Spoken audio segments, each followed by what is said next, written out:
ചിലർ ചോദിക്കുന്നു, എന്തിനാണ് അള്ളാഹു ഇങ്ങനെ ഈ ദുരിതങ്ങളൊക്കെ ഉണ്ടാക്കുന്നത്? കുറേ ആളുകൾ മരണപ്പെട്ടല്ലോ, പ്രയാസം അനുഭവിക്കുകയാണല്ലോ എന്ന് ചിലർ ചോദിക്കുന്നു. ആ ചോദ്യം അവിടെ തന്നെ നിർത്തണമെന്നില്ലല്ലോ. എന്തിനാ അള്ളാഹു ഈ മരണം നിശ്ചയിച്ചത്? ഈ മരണം വലിയ പ്രയാസമല്ലേ? എന്തിനാ അള്ളാഹു പ്രസവം നിശ്ചയിച്ചത്? പ്രസവം വലിയ പ്രയാസമല്ലേ? എന്തിനാ അള്ളാഹു രോഗങ്ങൾ നിശ്ചയിച്ചത്? രോഗം വലിയ പ്രയാസമല്ലേ? എന്തിനാണ് ഈ തൊഴിലാളികൾ ഇങ്ങനെ കഷ്ടപ്പെടുന്നത്? അത് വലിയ പ്രയാസമല്ലേ? ആ ചോദ്യം എവിടെ നിൽക്കും? എന്തിനാ അള്ളാഹു വിശപ്പ് നിശ്ചയിച്ചത്? ആ ചോദ്യം എവിടെയും നിൽക്കില്ല. അപ്പോൾ ഏതെങ്കിലും ഒരു ദുരന്തമുണ്ടാകുമ്പോൾ അള്ളാഹു എന്തിനാണ് ഈ ദുരന്തങ്ങളെ സൃഷ്ടിച്ചത് എന്നിടത്ത് മാത്രം അത് നിൽക്കുന്നില്ല. മറിച്ച് സത്യവിശ്വാസിക്ക് അതിന് കൃത്യവും വ്യക്തവുമായ ഉത്തരമുണ്ട്. വിശുദ്ധ ഖുർആനിൽ 32-ാം അധ്യായത്തിലെ 21-ാമത്തെ ആയത്തിൽ അള്ളാഹു സുബ്ഹാനഹു വ തആല പറയുന്നു, വലനുദീഖന്നഹും മിനൽ അദാബിൽ അദ്നാ ദൂനൽ അദാബിൽ അക്ബരി ലഅല്ലഹും യർജിഊൻ. ഏറ്റവും വലിയ ആ ശിക്ഷ കൂടാതെ, അഥവാ നരകശിക്ഷ, തടുക്കാനാകാത്ത ശിക്ഷ, ആ ശിക്ഷ കൂടാതെ ഐഹികമായ ചെറിയ തരം ശിക്ഷകളും നാം അവരെ ആസ്വദിപ്പിക്കുന്നതാണ്. റബ്ബ് പറഞ്ഞ കാര്യമാണ് അവൻ്റെ കലാമിൽ. ഏറ്റവും വലിയ ശിക്ഷയ്ക്ക് മുമ്പ് ചില ടെസ്റ്റ് ഡോസുകൾ അവരെ നാം ആസ്വദിപ്പിക്കും. ഖുർആൻ സത്യമാണ്, റബ്ബിൻ്റെ കലാം സത്യമാണ്. എന്തിനാണത്? ലഅല്ലഹും യർജിഊൻ, അവർ മടങ്ങിയേക്കാമല്ലോ. അവരുടെ ധിക്കാരത്തിൽ നിന്ന്, തെറ്റുകളിൽ നിന്ന്, കുറ്റങ്ങളിൽ നിന്ന് ചിന്തിച്ച് മടങ്ങിയേക്കാൻ വേണ്ടി റബ്ബ് സുബ്ഹാനഹു വ തആല അവരെ ചെറിയ ശിക്ഷ ആസ്വദിപ്പിക്കാം. അല്ലാഹു സുബ്ഹാനഹു വ തആല പറഞ്ഞിട്ടുണ്ട്. ആ അപകടം പറ്റി കൈയും കാലുമൊക്കെ പൊട്ടി തൻ്റെ മാംസള ഭാഗങ്ങളെല്ലാം ആക്സിഡൻറ്റിൽ തെറിച്ചു പോയതിന് ശേഷം സർജറിയോടുകൂടി ജീവിതത്തിലേക്ക് തിരിച്ചു വന്നൊരു വ്യക്തി, അദ്ദേഹം ഇന്ന് നമ്മുടേതല്ല മറ്റൊരു ജില്ലയിൽ ജീവിച്ചിരിപ്പുണ്ട്. അദ്ദേഹം പറഞ്ഞു, ആ ആക്സിഡൻ്റാണ് എന്നെ മാറ്റിയത്. എനിക്ക് റബ്ബിനെക്കുറിച്ചൊരു ചിന്തയുണ്ടായിരുന്നില്ല, ദീനിനെക്കുറിച്ചൊരു ചിന്തയുണ്ടായിരുന്നില്ല. അദ്ദേഹം വരുന്ന പള്ളിയിൽ ചോദിച്ചു വാങ്ങി ഞാൻ ബാങ്ക് കൊടുക്കും, സുബഹിയുടെ ബാങ്ക് ഞാൻ കൊടുക്കും, അള്ളാഹുവാണ് എന്നെ രക്ഷപ്പെടുത്തിയത്. അപ്പോൾ ആ വ്യക്തിയെ സംബന്ധിച്ചിടത്തോളം ആ ആക്സിഡൻ്റ് ഏറ്റവും വലിയ അനുഗ്രഹമാണ്. തോന്നിവാസ ജീവിതത്തിലൂടെ നരകമാകുന്ന മഹാ അപകടത്തിലേക്ക് എത്തും മുമ്പ് ഒരു ടെസ്റ്റ് ഡോസ് അള്ളാഹു കൊടുത്തു. അതിലൂടെ അദ്ദേഹം മടങ്ങാത്ത നന്ദി കെട്ടവരും ഉണ്ട് എന്നത് മറക്കുന്നില്ല. അപ്പോൾ എന്താണ് ഓരോന്നിൻ്റെയും നടപടിക്രമങ്ങൾ എന്ന് നമുക്കറിയില്ല. അതുകൊണ്ട് തന്നെ ഇത്തരം വിഷയങ്ങൾ വരുമ്പോൾ ഈ ചോദ്യങ്ങൾക്ക് സത്യവിശ്വാസികൾക്ക് കൃത്യമായ ഉത്തരമുണ്ട്. ഒരു പിതാവ് മകളെ ശക്തമായി അടിക്കുന്നു, ശിക്ഷിക്കുന്നു. എന്തേ? അവൻ മയക്കുമരുന്നിലേക്ക് പോയ വിവരം കേട്ട ആ ദിവസമാണ് അടി കൊണ്ടത്. ഒരുപക്ഷെ ആ ഒരൊറ്റ ചിന്തയിൽ നിന്ന് ഒരിക്കലും എന്നെ അടിക്കാത്ത, എന്നെ ശിക്ഷിക്കാത്ത പിതാവ് എന്തിനാണ് ഇന്ന് ശിക്ഷിച്ചത് എന്ന് ആ മകൻ ചിന്തിച്ചാൽ ഒരുപക്ഷെ അവൻ വലിയ അപകടമാകുന്ന മയക്കുമരുന്നിൽ നിന്ന്, മദ്യത്തിൽ നിന്ന് രക്ഷപ്പെടാൻ ഈ ഒരു ചെറിയ ശിക്ഷ കാരണമായേക്കാം. അതുകൊണ്ട് റബ്ബ് ഏറ്റവും കാരുണ്യവാനാണ്. ആ കാരുണ്യവാനായ റബ്ബിൻ്റെ നടപടിക്രമങ്ങളിലെല്ലാം ഇനി സഹോദരങ്ങളെ, മരണപ്പെട്ടു പോയവർ അവരുടേത് കഴിഞ്ഞു. അവർ ഈ ദുരന്തമൊന്നും അനുഭവിക്കുന്നില്ല.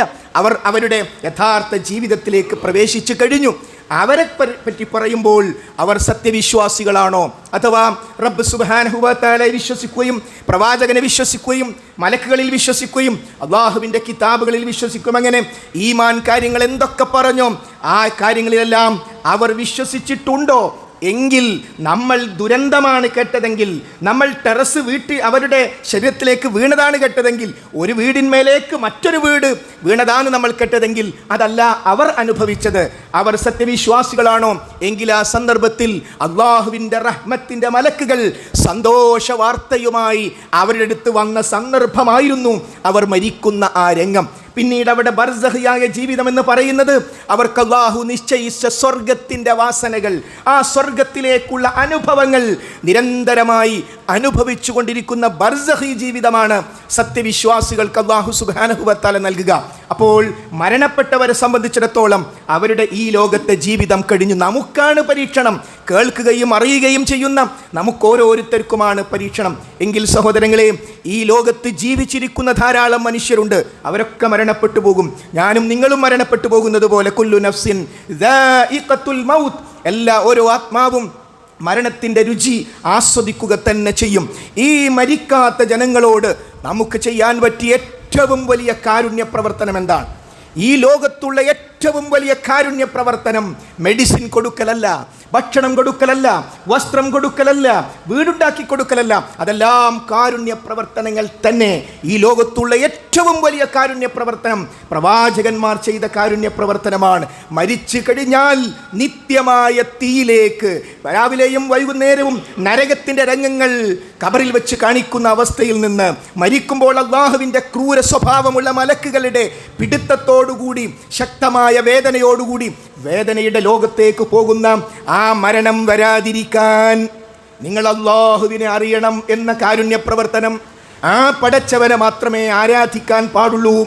ആരാധനയുമായി ബന്ധപ്പെട്ട സർവ്വ കാര്യങ്ങളും ലാ ഇലാഹ, ഒരു ഇലാഹുമില്ല ഇല്ലല്ലാ, അല്ലാഹുവല്ലാതെ എന്ന സന്ദേശം കൊടുക്കലാണ് സഹോദരന്മാരെ, സഹോദരിമാരെ, ഏറ്റവും വലിയ കാരുണ്യ പ്രവർത്തനം. ഈ കാരുണ്യത്തിൻ്റെ സന്ദേശം അവിടെ മരണപ്പെട്ടവർക്ക് കിട്ടിയിട്ടുണ്ടോ? അവർ സ്വീകരിച്ചിട്ടുണ്ടോ? അവരിപ്പോൾ സ്വർഗത്തിൻ്റെ അനുഭൂതികൾ ആസ്വദിച്ചു കൊണ്ടിരിക്കുകയാണ്. അതുകൊണ്ട് ഏറ്റവും വലിയ കാരുണ്യ പ്രവർത്തനം വിശ്വാസം കൃത്യമായി വ്യക്തമായി പഠിപ്പിച്ച് ഈമാനോടുകൂടി മരിക്കാൻ ആവശ്യമായ ഒരവസ്ഥയിലേക്ക് മനുഷ്യരെ സജ്ജമാക്കുക എന്നതാണ് ഏറ്റവും വലിയ കാരുണ്യ പ്രവർത്തനം. മരണപ്പെട്ടു പോയവരെ സംബന്ധിച്ചിടത്തോളം ആ സന്ദേശം അവർ സ്വീകരിച്ചിട്ടുണ്ടോ, അവരുടെ ജീവിതത്തിലുണ്ടോ, അവർ രക്ഷപ്പെട്ടു എന്നതാണ്. അതുകൊണ്ട് മാത്രമല്ല, ഇനി നിരീശ്വരവാദികളായ ആളുകൾ പടച്ചോൻ തന്നെ ഇല്ല, എന്താ പടച്ചോൻ ഇങ്ങനെയൊക്കെ കാണിക്കുന്നത് എന്ന് ചോദിക്കുന്ന ആളുകൾക്ക് ഇതൊരു 5 പൈസ ഒരു സംഭാവന കൊടുക്കാൻ അവർ ഇരുന്ന് പരിഹസിക്കുകയാണ്. കുറേ ആളുകൾ കാരുണ്യ പ്രവർത്തനം നടത്തുന്നു, എന്താണ് ഇതുകൊണ്ടൊക്കെ കാര്യം എന്നൊക്കെ പറഞ്ഞ് അവർക്ക് ഇനിയൊരു നിരീശ്വരവാദിക്ക് മാതാവും പിതാവും മക്കളും നഷ്ടപ്പെട്ട ഒരു സഹോദരനോട് പറയാനുള്ള ഒരു സാന്ത്വന വാക്കു പറയൂ. എന്താണ് ഒരു നിരീശ്വരവാദി ഒരാളെ സമാധാനിപ്പിക്കുക? ലോകത്തെ ഏറ്റവും വലിയ അപകടങ്ങളിലൊന്നാണ് സഹോദരങ്ങളെ, ഈ ലോകത്തിനൊരു സൃഷ്ടാവ് തന്നെ ഇല്ല എന്ന ഏറ്റവും വലിയ യുക്തിരഹിത വാദത്തിലേക്ക് യുവാക്കളിൽ ചിലരെങ്കിലും ആകർഷിക്കപ്പെട്ടു പോകുന്നുണ്ടെങ്കിൽ അവർക്ക് റബ്ബിനെ കുറിച്ച് പഠിപ്പിച്ചു കൊടുക്കേണ്ട ഉത്തമമായ സന്ദർഭമാണിത് എന്നുകൂടി നാം മനസ്സിലാക്കേണ്ടതുണ്ട്. ഇനി സഹോദരങ്ങളെ, ഇതോടൊപ്പം തന്നെ നാം മനസ്സിലാക്കേണ്ടത് നമ്മുടെ ഓരോരുത്തരുടെയും ജീവിതത്തിൽ ഇതിൽ വലിയ പാഠങ്ങളുണ്ട്. നോക്കൂ, വൈകുന്നേരത്തെ ദിക്റുകളിൽ നമുക്ക് കാണാം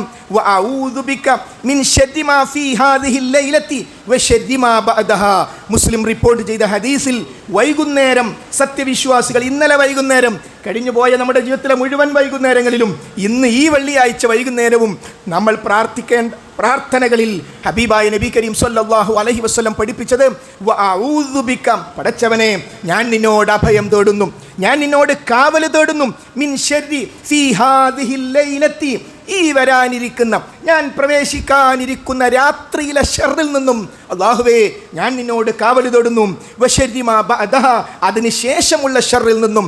ആ ദുരന്തത്തിന് വിധേയരായവരിൽ എത്ര ആളുകൾ ഈ പ്രാർത്ഥന പ്രാർത്ഥിച്ചിട്ടുണ്ടാകും? ആ ദുരന്തം കേട്ട നമ്മിൽ ഓരോരുത്തരും എത്ര പേർ ഇന്നലെ വൈകുന്നേരം ഈ പ്രാർത്ഥന പ്രാർത്ഥിച്ചിട്ടുണ്ട്?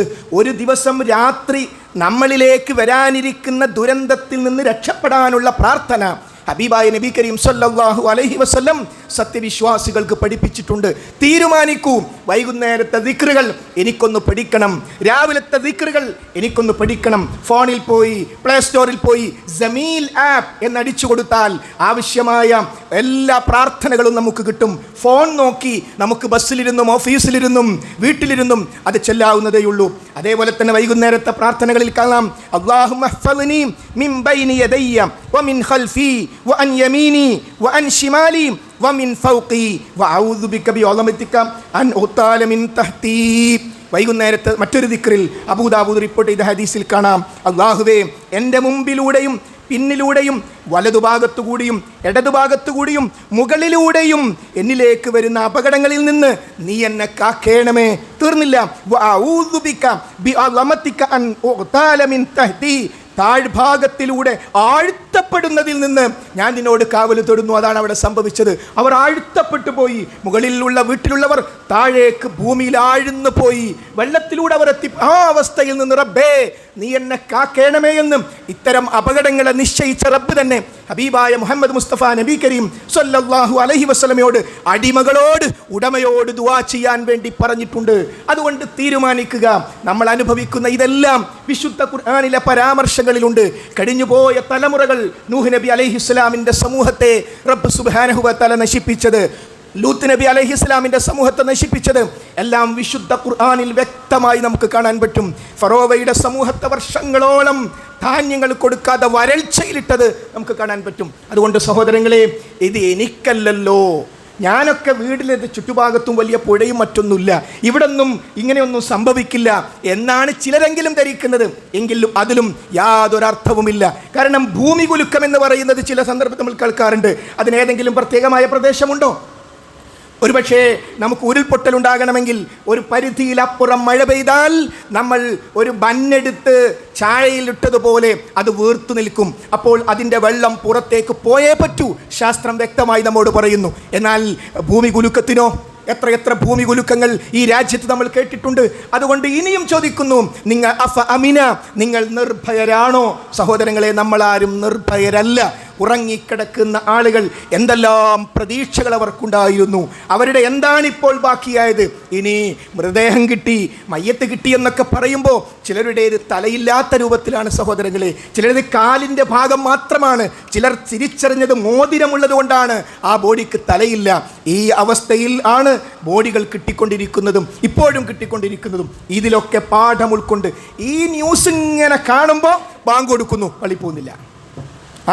വയനാട്ടിലെ ന്യൂസ് കാണുകയാണ്, ഫോണിലൂടെ ബാങ്ക് കൊടുക്കുന്നു, ഹയ്യാല സ്വലാ, നമസ്കാരത്തിലേക്ക് വരുവീൻ, ഹയ്യാലൽ ഫലാ, വിജയത്തിലേക്ക് വരുവീൻ. എനിക്കിപ്പോൾ അതിന് നേരല്ല, അതൊന്നും നേരല്ല. ഇവിടെ ന്യൂസ് ബാക്കി കാണട്ടെ സഹോദര.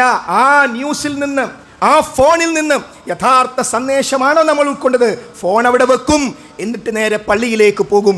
അതുകൊണ്ട് ദുരന്തങ്ങൾ വരാതിരിക്കാൻ നമ്മൾ കഴിഞ്ഞ ഖുത്ബകളിൽ വിശദീകരിച്ചതുപോലെ ഇസ്തിഗ്ഫാറാണ് ഏറ്റവും വലിയ ആയുധം. ഇസ്തിഗ്ഫാർ വർദ്ധിപ്പിച്ചാൽ അല്ലാഹു സുബ്ഹാനഹു വ തആല സമൂഹത്തെ ശിക്ഷയിൽ നിന്ന്, ഇത്തരം മാരകമായ പരീക്ഷണങ്ങളിൽ നിന്നും രക്ഷപ്പെടുത്തും. അതുകൊണ്ട് ആ ഇസ്തിഗ്ഫാർ വർദ്ധിപ്പിക്കുന്ന സ്വഭാവമാണ് നമ്മിൽ ഉണ്ടാകേണ്ടത്. പാഠങ്ങൾ ഉൾക്കൊണ്ടുകൊണ്ട് ജീവിതത്തെ പരിവർത്തിപ്പിക്കാൻ റബ്ബ് സുബ്ഹാനഹു വ തആല നമുക്ക് തൗഫീഖ് നൽകി അനുഗ്രഹിക്കുമാറാകട്ടെ.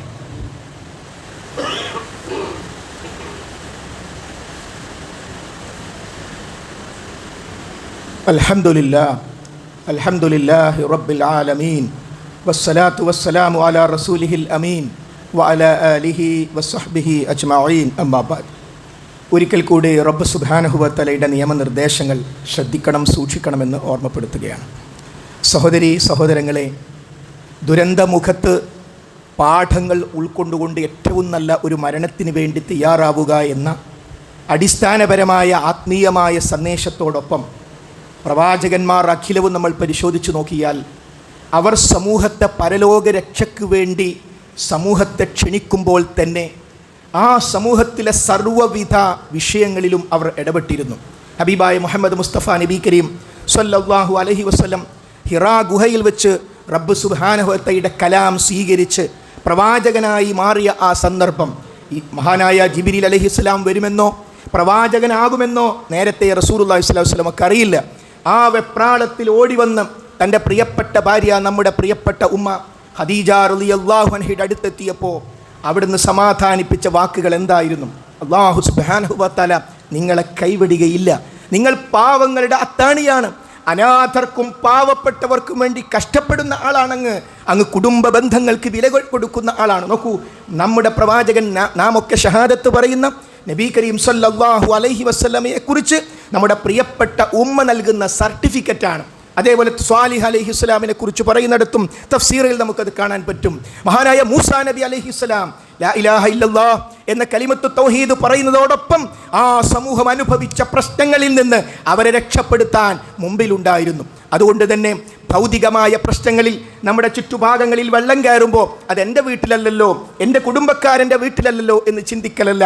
എനിക്കവിടെ വല്ല ദൗത്യവുമുണ്ടോ, ഞാനവിടെ ശാരീരികമായി വല്ലതും ചെയ്യേണ്ടതുണ്ടോ, അത് ചെയ്യാൻ ഇറങ്ങിത്തിരിക്കൽ നമ്മുടെ ബാധ്യതയാണ്. കാരണം ഈ പരീക്ഷണങ്ങളൊക്കെ നമുക്കുള്ള പരീക്ഷണമാണ്. ഫലഖ് തഹമൽ അഖബ, എന്നിട്ട് ആ മലമ്പാതയിൽ അവൻ തള്ളി നടന്നില്ല, ഒതുങ്ങി ഇരിക്കുകയല്ല. സ്വർഗം പ്രതീക്ഷിക്കുന്നവർ ത്യാഗത്തിൻ്റെ മാർഗത്തിലേക്ക് വിയർപ്പൊഴുക്കി മഴ കൊണ്ട് ചെളിയിലൂടെ ആവശ്യമായ ത്യാഗ പരിശ്രമങ്ങളിലൂടെ അവർ നടന്നു നീങ്ങും. നമ്മൾ അറിയേണ്ടത് വയനാട്ടിൽ മാത്രമല്ല, തൊട്ടുപടുത്ത് വിലങ്ങാട്, കുറ്റ്യാടിക്കടുത്ത്, ഇനിയും ഇങ്ങോട്ട് നമ്മുടെ ജില്ലയുടെ വ്യത്യസ്ത ഭാഗങ്ങളിൽ ഉൾപ്പെടെ പ്രയാസം അനുഭവിക്കുന്നവരുണ്ട്. ഒരുപക്ഷേ ആൾനാശം കൂടുതൽ ഉണ്ടായിട്ടുണ്ടാവില്ല. എങ്ങനെ വീട്ടിലേക്ക് തിരിച്ചു പോകും? ചെളി നിറഞ്ഞു കിടക്കുകയാണ് അവരുടെ വീടുകൾ. ആ ചെളി വൃത്തിയാക്കാൻ യുവാക്കളെ, വിദ്യാർത്ഥികളെ നമുക്ക് കഴിയില്ലേ? കഴിഞ്ഞ പ്രാവശ്യം തെക്കൻ കേരളത്തിൽ അങ്ങനെ ഉണ്ടായപ്പോൾ യുവാക്കളുടെ ഒരു നിര തന്നെ അങ്ങോട്ട് പോയി ദിവസങ്ങളോളം അവിടെ പണിയെടുത്തു. ഇനി നോക്കൂ, നമ്മുടെ മുമ്പിലുള്ള വയനാട്. ആ വയനാട് ഇപ്പോൾ നമ്മൾ കാണുന്ന കേവലം ചില കാര്യങ്ങൾ കൊണ്ട് തീരുന്നതല്ല. അവർക്കൊക്കെ ഒരു ഫോൺ വേണ്ടേ? അത്യാവശ്യമല്ല ഇന്നത്തെ കാലത്ത്? അവർക്കൊരു വീട് വേണ്ടേ? അവർക്ക് ആവശ്യമായ രേഖകൾ വേണ്ടേ? ദീർഘകാല പദ്ധതിയാണ് നമുക്കവർക്ക് കൊടുക്കുക. ആർക്ക്? അവർക്കും.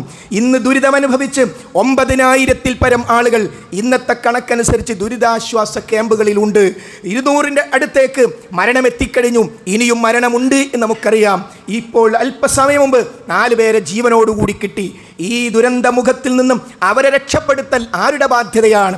അവരല്ലാത്ത എല്ലാവരുടെയും ബാധ്യതയാണ്. ലോകത്തുള്ള ഏത് നന്മയും നമ്മുടെ നന്മയാണ്. ലോകത്താര് കഷ്ടപ്പാട് സഹിച്ചാലും അത് നമ്മുടെ കഷ്ടപ്പാട് കൂടിയാണ്. അത് മനസ്സിലാക്കിക്കൊണ്ട് അവരെ സഹായിക്കാൻ നമ്മൾ തയ്യാറാകണം. ഇന്നത്തെ ഒരു ദിവസം നമ്മളെ കൊണ്ട് കഴിയുന്ന ഏറ്റവും നല്ല ഒരു സംഖ്യ, ഒരു പ്രാഥമിക ഘട്ടം എന്നുള്ള നിലക്ക് ഇന്ന് നമുക്ക് ബക്കറ്റിലേക്കിടാം. QR കോഡ് പുറത്തു വച്ചിട്ടുണ്ട്, നമുക്ക് അവർക്ക് കൊടുക്കാം. ആവശ്യമായ സ്ഥലങ്ങളിലേക്ക് നേരിട്ട് പോയി ആവശ്യം കണ്ടുകൊണ്ടാണ് നമ്മുടെ സഹായങ്ങൾ നൽകിക്കൊണ്ടിരിക്കുന്നത്. പുതിയ വസ്ത്രങ്ങൾ മാത്രമേ ആവശ്യമുള്ളൂ. പുതിയ വസ്ത്രങ്ങൾ തന്നെ ധാരാളം ആളുകൾ തരാനുണ്ട്. നമ്മുടെ ജില്ലയിലും വിവിധ കേന്ദ്രങ്ങളിൽ കളക്ഷൻ കേന്ദ്രങ്ങൾ ആരംഭിക്കാൻ പോവുകയാണ്. പ്ലംബർമാരെ ആവശ്യമുണ്ട്, ഇലക്ട്രിക് ജോലി ചെയ്യുന്നവരെ ആവശ്യമുണ്ട്, കോൺക്രീറ്റ് കട്ട് ചെയ്യുന്നവരെ ആവശ്യമുണ്ട്. ഇങ്ങനെ വ്യത്യസ്തങ്ങളായി നമുക്കൊക്കെ എന്ത് കഴിവാണുള്ളതോ ആ കഴിവ് ഉപയോഗപ്പെടുത്താൻ വേണ്ടി ഒന്ന് വണ്ടിയിൽ കയറിയിരുന്നാൽ ആവശ്യമായ സ്ഥലത്തെത്തിക്കുവാനുള്ള മനുഷ്യ വിഭവശേഷിക്ക് ആവശ്യപ്പെട്ടപ്പോൾ യുവാക്കളുടെ നീണ്ട നിരയാണ് രജിസ്ട്രേഷനുമായി മുന്നോട്ട് വന്നത്. അത് ഏറ്റവും നല്ല സ്വഭാവമാണ്. സഹോദരങ്ങളെ, ഇവിടെ ജാതിയും മതവുമില്ല. ഒരാൾ കഷ്ടപ്പെടുമ്പോൾ അവൻ ഏത് മതക്കാരനാണ്, ജാതിക്കാരനാണ് എന്ന് നോക്കിയല്ല, പച്ചക്കരലുള്ള എല്ലാറ്റിനോടും കരുണ കാണിക്കാനാണ് മുഹമ്മദ് മുസ്തഫ നബി കരീം സല്ലല്ലാഹു അലൈഹി വസല്ലം പഠിപ്പിച്ചത്.